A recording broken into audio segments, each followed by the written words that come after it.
Oh, senior senemera ho ade na say sibiom ano po be report am dem say Kotoko some supporters say plan some storm Adako JACHIE no ma prevent coach Ogum from training na around 250 no more ho esi o ma technical team of Kotoko no any players na any training players ni ko ye training na players ni training o mo ye no e o mo nko dan lad ni lead o mo there was no single member from the technical team or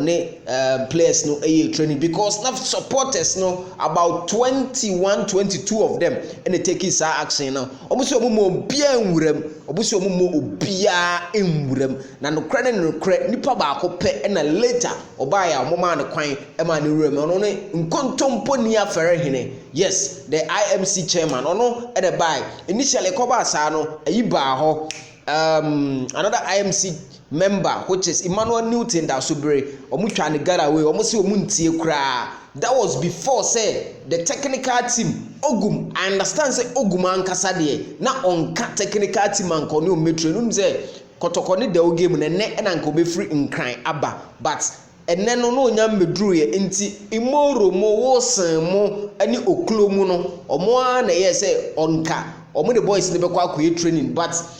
squad a Machomen for no de omo nim say Ogum ka ho e na omo storming ho na omo prevent obia say omo ma technical team no na omo nsem no e ba akọ pe omo say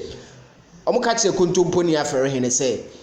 omo mpe so mehu the technical team we sisi a omo mpe stopping gap and I say